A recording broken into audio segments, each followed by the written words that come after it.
Today, on Issue at Hand, the thing that most surprised me in 2016. No, in comics. And it was a pleasant surprise.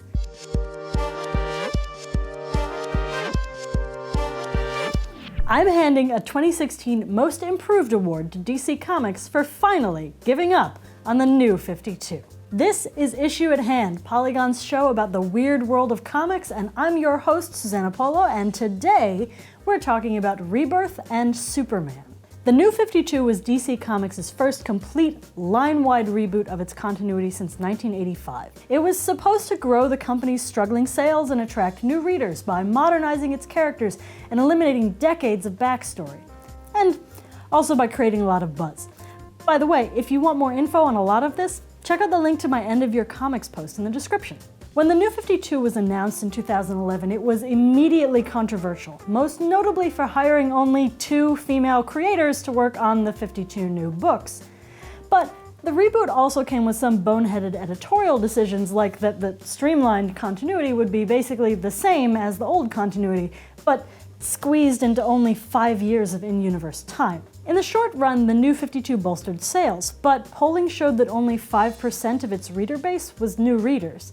The sales bump was from existing DC fans who were buying more books, so the audience hadn't actually expanded all that much. In the long run, the New 52 produced no appreciable increase in sales, and while there were a few great books here and there, overall it pissed off existing readers while making DC continuity more confusing for new ones. In 2015, I wrote a post about DC's summer crossover event with the headline, "The New 52 is Dead." It didn't turn out to be a good prediction, it was just more an expression of my own personal hopes, and okay, it was just an expression of my personal hopes. I was trying to put it out there in the world, like The Secret. That's The Secret, right? I was trying to murder the New 52 with my mind. And in 2016, DC finally stopped trying to make the New 52 work. DC's creative higher-ups announced Rebirth, a new slate of books, a new slate of creators, and a new focus on legacy in the DC universe. A legacy character is a character who has inherited the superhero identity of an older hero.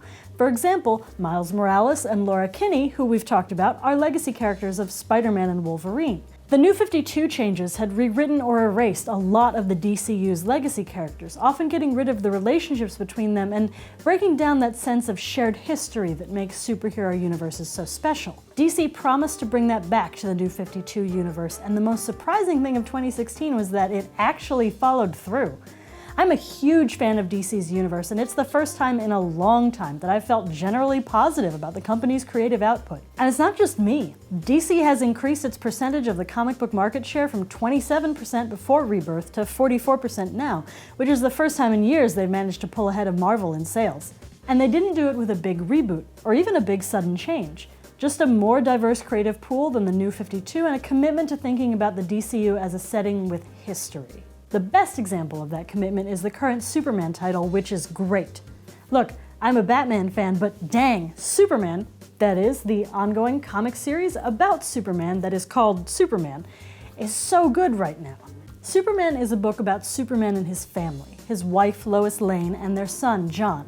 John is half Kryptonian and has just started to exhibit his powers. Lois is resuming her career as a journalist after years of working under a pseudonym. And Clark has just started working publicly as Superman again after saving the world secretly for a while.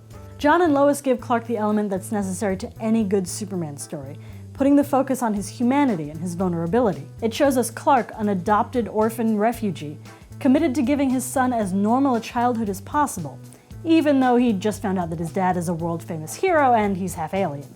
The problem is that whenever I try to explain the rest of the book's concept, people's eyes usually glaze over. But Superman is doing the most essentially comic book thing. It's taking a wild idea and using it to produce incredibly compelling character moments.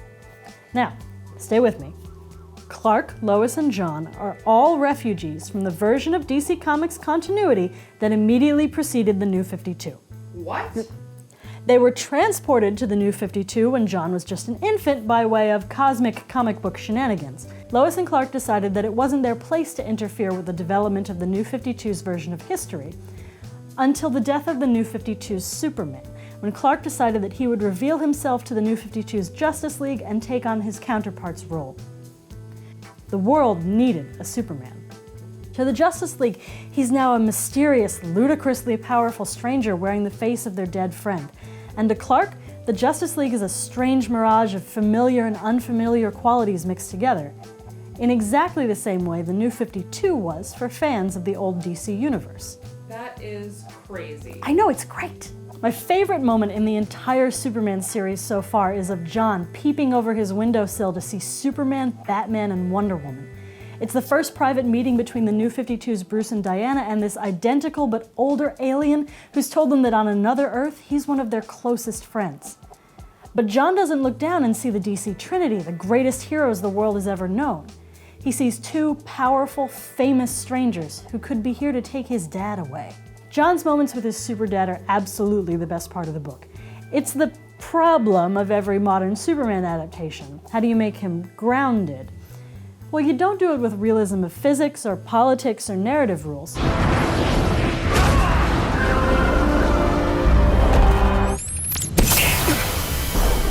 You do it with realism of emotion, because once you've got dogs with laser vision and time-lost World War II vets riding tame pterodactyls, emotional realism is kind of the only realism left. And yes, Clark and John and their Kryptonian dog get stranded on an island full of dinosaurs, dead World War II soldiers, and a giant albino gorilla villain. And in the middle of it, John gets really scared because he's 10 years old and is stranded on an island full of dinosaurs, dead soldiers, and a giant evil gorilla. But it's okay, because he's got his super dad with him. Superman is performing an incredible trick.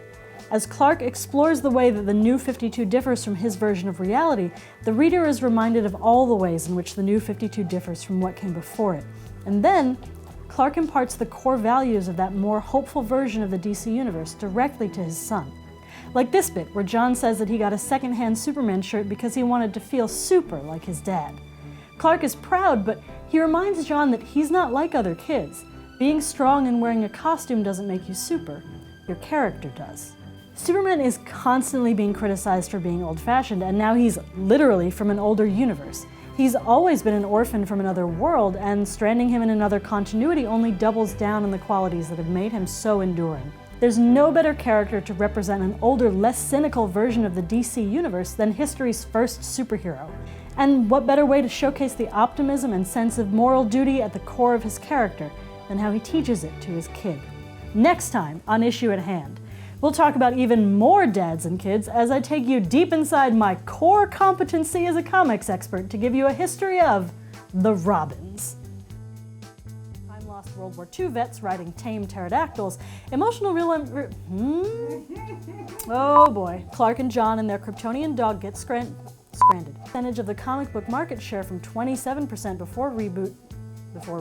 Because once you've got dogs with laser vision and time-lost World War II vets riding tame pterodactyls.